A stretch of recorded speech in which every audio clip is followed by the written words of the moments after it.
The All-Star Game rosters have been announced, and Paul Skeens is yet again going to his third consecutive All-Star Game. But were there snubs on this Pirates team? I have three of them, because I think there are three guys ahead of Paul Skeens that probably should be going to Philadelphia, but they will not be heading to Philly unless there is injuries or players backing out. So we're going to talk about some all-star snubs today, along with one of my first trade targets for this team that I want to see the Pirates go after in the early parts of August when the trade deadline arrives. Before we get into today's episode, make sure to leave a like on the video, subscribe to the channel down below as we are heading towards 600 subscribers hopefully soon, and also leave your comments down below if you have some trade targets or other snubs that you think got nixed out of the All-Star Game. So let's just get into this. So Paul Skeens is making his third consecutive All-Star Game. Paul Skeens has had a rough month. He is right now 6-8, and I've been known on this show or other places I do shows for Locked On and North Shore 9.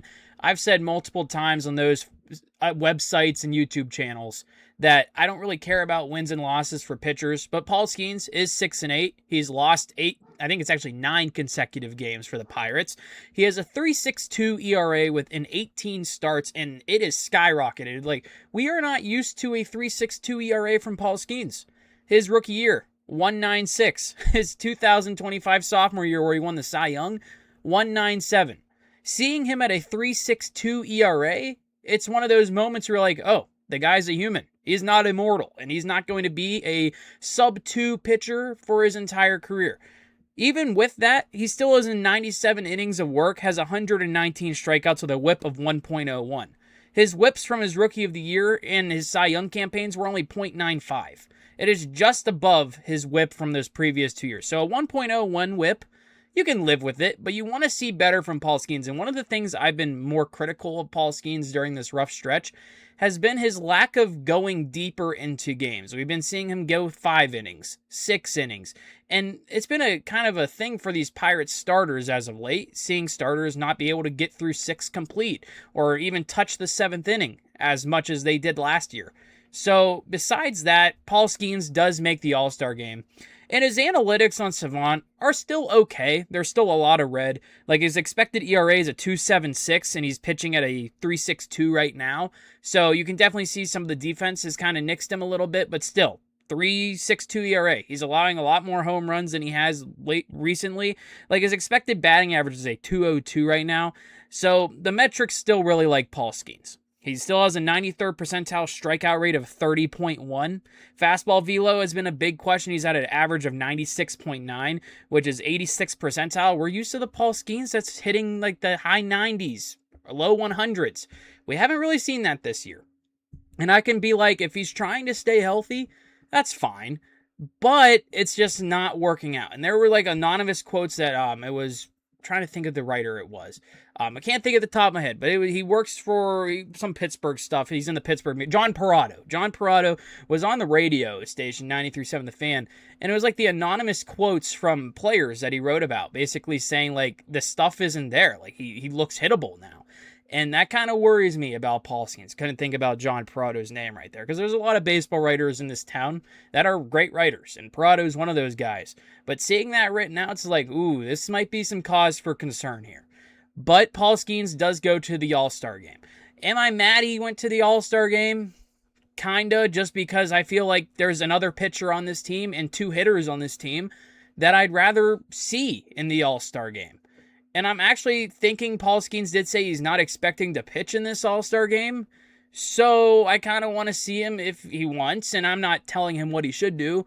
Maybe back out and let one of these other guys go, because the Pirates are only going to have one of these guys. It's been a while since the Pirates have had more than 2 All-Stars. They had Brian Reynolds go to a game with Paul Skeens a couple years ago in Texas. They had Mitch Keller go to one, I think, with David Bednar at the same time. It's been a while since they've had more than 2. And there's 3 guys I'm going to talk about. Let's just start out with the other pitcher, Braxton Ashcraft. All of these guys, I think, have all-star worthy campaigns in this first half. Braxton Ashcraft, 9-3 record with a 3.24 ERA, better than Paul Skeens so far in 18 starts, so both of them at 18 starts so far. In a 108 1/3 innings of work, he has 122 strikeouts. Right now, Paul Skeens is at 119 and way less innings of work, but we have also seen Paul Skeens lacking going deeper into ball games. But Braxton Ashcraft is doing really well. He's at a 1.10 whip. His whip of his rookie year coming out of the bullpen and starting rotation last year was a 1.25 in 8 starts and 26 total appearances. Right now in 18 starts and 18 games, he's at that 1.10 whip. You love to see that from Braxton Ashcraft. The breaking ball has been there. It sits at a 93rd percentile on Baseball Savant. The chase rate, 97th percentile at a 37.3. His walk rate's good at a 5.7. His K rate's good at a 27.8. Braxton Ashcraft has been probably my favorite pitcher to watch this season. And it's kind of funny that the quote-unquote ace, Paul Skeens, and he is the ace of this team, don't get me wrong. It's coming across like I am frustrated with how Paul Skeens has pitched. He's still the best pitcher on this team, just on paper. But Braxton Ashcraft, he's put together, I think, a more so all-star campaign than Paul Skeens this year. Braxton Ashcraft has taken the step forward that you would expect a lot of this pitching staff to take forward. Paul Skeens has taken a step back, and Paul Skeens definitely has a lot of more expectations. Mitch Keller has definitely taken the step back. Bubba Chandler's trying to take a step forward. Jared Jones is kind of just so-so right now. He's trying to take a step forward. And then Carmen Mlodzinski, we've seen and talked about Carmen Mlodzinski enough and what has happened there with the starting rotation and the bullpen. But Braxton Ashcraft, I think he's been the best pitcher on this team this season so far in this first half. And who knows, maybe in the second half he just falls off a little bit, and it would suck to see, but you have to reward him somehow for his performance in this first half. If Paul Skeens backs out of this All-Star game and he knows he's not going to pitch, I kind of hope they give it to Braxton Ashcraft. It would be nice to give a young player like him the opportunity at 26 years old to make his first All-Star team in only his second year of Major League Baseball. That would be a great story.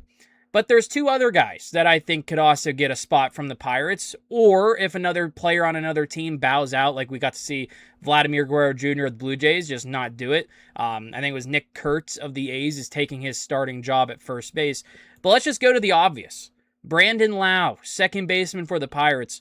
Right now, a 242 average with an 814 OPS, 21 home runs for Brandon Lowe. He is killing it, and he has been by far the best offseason addition the Pirates have made. Ryan O'Hearn's been solid. Gregory Soto has been kind of bleh as of late this month. And Brandon Lowe has been the guy where it's like he is killing it. And it's funny, it's his birthday today, the day I'm recording this day. I'm going to upload it, so happy birthday, Brandon Lowe. But man, he has been a gift to this Pirates team. All it took was Mike Burrows to get Brandon Lowe, Jake Mangum, and Mason Montgomery from the Tampa Bay Rays and that Astros 3-team deal with Tampa, Houston, and Pittsburgh. But Brandon Lowe, funny enough, is only 2 home runs away from Neil Walker's record for a second baseman to hit home runs in a season for the Pirates, a single season. Neil Walker hit 23 in the record-breaking season for that category. Brandon Lowe's already 2 away in the beginning of July. It is crazy. There is a chance that Brandon Lowe, if he gets hot, because let's be honest, Brandon Lowe is a bit of a streaky hitter. We saw it with Tampa, and we've seen it with the Pirates so far. He just hit a home run in the final game against Washington in D.C. for 4th of July weekend, and we got to see kind of a colder Brandon Lowe as of late. And then he hits that home run. They definitely put the game away to help the Pirates win a series after Connor Griffin got the 2-run single. Lowe follows it with the home run. And immediately you're like, oh, this is what you like to see from Brandon Lowe. It's like every single homestand, he hits a home run at least over the Clemente wall. And he's only 2 home runs away from breaking a franchise record owned by the Pittsburgh kid Neil Walker. Like I just said, let me say that again. He is 2 home runs away on July 6th from breaking a franchise record for home runs, or tying it 3 away from breaking it. Brandon Lowe is going to be looking like a 30 home run hitter. I would hope so, barring injury. And he possibly could hit 40 this year based off the first half he has had with the hitting the ball over the wall. Sure, you'd like to see him hitting over 250, but this is just the type of hitter he is. In 2024, he hit 244. In 2025, last season, he hit 256. Right now, he's at a 242. His OPSs the last 2 years in 2024 and 2025 were both at a 784, and then this year is at an 814. In 2024, he hit 21. In 2025, he hit 31. And right now, he's at 21 home runs. So he's 10 away from last season's total of 31, where he did play in a minor league ballpark. And it was the Yankees Steinbrenner Field down in Florida, their spring training facility, because of the hurricane that destroyed Tropicana Field. But besides that, he has been a breath of fresh air for an infield that we have not seen a lot of home runs from in the past. And this team has turned it around when it comes to hitting the home run. So Brandon Lau, I think, should be an all-star rep. Moving on, though, to the guy that carried this team in the month of June, Bryan Reynolds. Bryan Reynolds right now, a .282 average with an .867 OPS, 13 home runs. He is having a miles, and I mean miles better season than he did last year. Last year's numbers, 245 with a 720 OPS. Right now, like I said, a 282 with an 867 OPS. Last year's version of Bryan Reynolds made, I think, a lot of people think that the run was over for Reynolds. We were experiencing the decline of Bryan Reynolds, even with the 720 OPS year, just around league average sort of hitting. You only saw him hit 16 home runs last year. He's already at 13. He only had 144 hits last year. He's already at 94. I think he would possibly get the 100 hit mark, maybe by this All-Star break, the way he is hitting. He has been great for this team. And this is the type of Bryan Reynolds that you needed to see based off of last year. We talked all preseason during our team previews, if you were here for those episodes. I had Colin Beasley on. I had Jim from North Shore 9 on. We all agreed you needed Bryan Reynolds and O'Neal Cruz to bounce back. And O'Neal Cruz is hurt right now, but the way he was playing, he was also looking like an all-star. You got the bounce backs from O'Neal Cruz and Bryan Reynolds, and we've seen the results for this offense and what they can do with the support in the lineup, with the lineup protection. We've seen Spencer Horwitz even take the step forward, but with the additions of Ryan O'Hearn, Brandon Lau, and honestly, Marcell Ozuna hasn't done much, but like the overall threat that pitchers might see in pitching to Marcell Ozuna and giving him a meatball, maybe it's just lifted. It definitely has. I wouldn't say maybe. It definitely has lifted the weights off of Bryan Reynolds and O'Neal Cruz's shoulders, and we have especially seen that with Bryan Reynolds this year. It started out looking like in the first week or so that it was going to be another rough season for Reynolds, but he turned it around, and especially last month in the month of June Bryan Reynolds has been this term we've used in the Pirates social media community, and it looked like June Bryan Reynolds. Like Reynolds was playing at an MVP caliber last month. It was crazy to see, and for that reason, like, he should be an all-star. I am very surprised Reynolds did not make the all-star team. I think it was Alex Stumpf posted, one of the Pirates writers, and he does stuff for us on North Shore 9, about how he ranks WAR-wise ahead of multiple players that made the all-star team. Like, Reynolds should be on this team, just like Brandon Lau, just like Braxton Ashcraft. And this is nothing against Paul Skeens, because Paul Skeens, let's be honest, it's Paul Skeens. He's going to always make the All-Star game. I think these three have a better case to make it than Paul Skeens. And the league picked Paul Skeens. And when it comes to the case of Bryan Reynolds and Brandon Lau, they were the subject of fans not voting for them. And it's a system I hate about All-Star games and all sports. Fan voting. It stinks. We see it. We saw the finalists. It was literally Atlanta Braves, Philadelphia Phillies, LA Dodgers, Juan Soto, and C.J. Abrams. That's it. Good for C.J. Abrams of the Nationals, and the Mets are the same way, I guess, in this they had one guy with Juan Soto get voted in for the fan vote. But it's like the fans of these big markets, you have no chance. Like Toronto, the Blue Jays, all of Canada voted a Blue Jay for about every single position. People were like, how is Alejandro Kirk a top 2 in All-Star voting? I couldn't tell you. But yeah, that's my kind of gripe on All-Star voting. So those are the snubs. And before we go, let's go through a trade target I have. So I'm going to try to give you guys some trade targets per episode. Maybe we'll do a full trade episode. I think for our next episode, though, coming up, I'm going to try to do the draft recap because the MLB draft is this week. It came up out of nowhere. And the Pirates have that 5th overall pick. So it's going to be very interesting to see what they do. I'll have to do some more research on some of these draft prospects. Haven't done too much college baseball watching or keeping an eye on some of these top guys coming up. But there are a couple names that stick out to me. But moving on, though, to a trade target. I want to try to give you guys some trade targets because The trade deadline is looming. It's a couple weeks away, and this Pirates team, we survived. I'm not we, but they survived the first stretch of the Phillies and Nationals. They go 4-3 on this little road trip over 7 games. They split the series in Philly like I wanted them to do. That was honestly best case scenario. I of course, lost the 2 games in the middle against Sanchez and Wheeler, and one of those games was pitched by Paul Skeens. Probably his worst start of the year. But they got the wins in games 1 and 4, and then they went to DC. Mitch Keller gets shelled, but then they bounce back in games 2 and 3. So you love to see that. And now the Braves and Brewers come to town. 6 games, 3 against the Braves who just swept you, 3 against the Brew Crew where you won a series back in Milwaukee 2-1 a couple months ago. But after that, you have the Guardians, you got the Yankees, you got the D-backs, you got the Cubs, you got the Reds, then it's the trade deadline. Will they be over 500 at the deadline? They've been a 500 team. They've been able to stay above 500, and right when they fall below, they immediately win. It's been a long time. I think it's been since the first week of the year where they were at least 2 games below 500 during that stretch against the Mets and Reds before they came home and swept the Baltimore Orioles the first weekend of the homestand.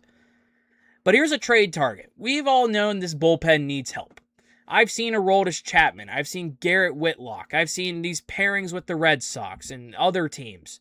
The Antonio Senzatellas from the Rockies.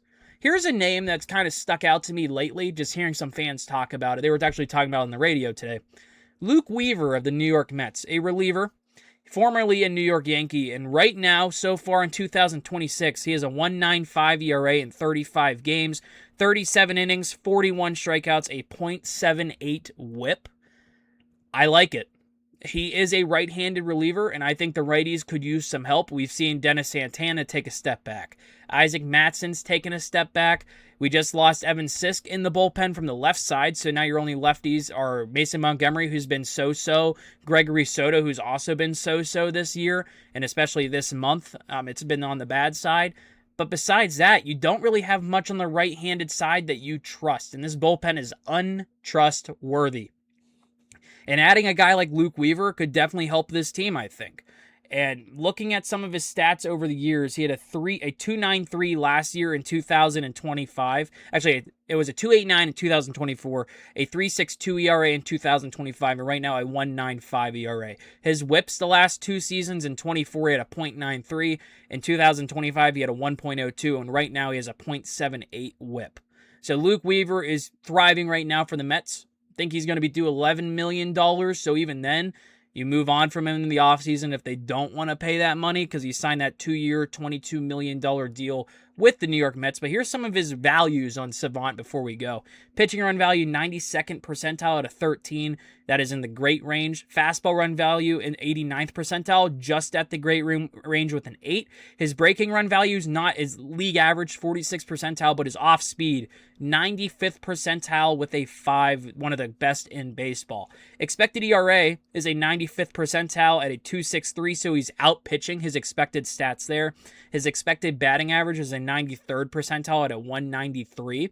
Fastball velo, 95.3. Average exit velo, 87.9. So kind of struggling right there, but the thing is, his off-speed pitch is where he thrives, in my opinion, as we can see from those value charts. Chase rate, 89th percentile. Whiff rate, 88th percentile. K percentage, 90th percentile. Walk rate, 80th percentile. With the whip of a .78 this year, this Pirates bullpen has struggled to limit guys from getting on base. It's been a lot of walks, wild pitches, just allowing solo home runs, and that's why we've seen guys like Yohan Ramirez get lit up every so often. Gregory Soto's been getting lit up every so often now. Dennis Santana has struggled at the start, but he's looked a lot better since that Rockies game in Coors. But still, you can't trust him. You can't trust Isaac Matson. Heck, when Evan Sisk was healthy, you couldn't really trust him with runners on base coming in those types of inherited runner situations. If you have a guy with a whip of a .78 averaging less than one guy on base an inning, I will gladly take that. It might cost a lot because this Mets team is definitely going to be one of those weird sellers. Maybe they could ship off one of their stars. It was the John Heyman tweet that didn't list like Lindor as one of those guys that's untouchable. So who knows? Maybe Lindor's on the move. I don't see that happening, but who knows? This Mets team was definitely subpar this year with their expectations. So Luke Weaver is my first kind of trade target of the year that I'm going to discuss over these next couple episodes. But our next one, I'm hoping to be doing a draft recap. We'll discuss probably the first day picks, and then we might do another one for the day 2 picks, so there's going to be a lot of those. But we might just kind of cover the first 3 guys, because that's kind of where the main budget is going to be spent, I would assume, for this Pirates draft poll. So it's going to be very interesting. We'll also be covering some more trade targets. So before we go, make sure to leave a like on this episode. Make sure to subscribe as we're on our way to 600 subscribers. Hopefully we can hit that by the end of the year. I hope we can. And also make sure to comment down below. Comment some all-star snubs for the Buccos. If you have one from another team that you want to comment, go ahead as well. And also leave your trade targets, and maybe we'll discuss them over these next few episodes if we get a couple. If you leave them, I'll probably use it. So I'll also give you guys credit if I remember to. But yeah, first trade target, Luke Weaver. My all-star snubs, Braxton Ashcraft, Brandon Lau, Brian Reynolds. But yeah, if you have any others, leave them down in the comments down below. Thank you guys, as always, for watching. Leave a like, subscribe, comment your thoughts. My name is Nathan. Have a good one, everyone. And as always, let's go Bucks.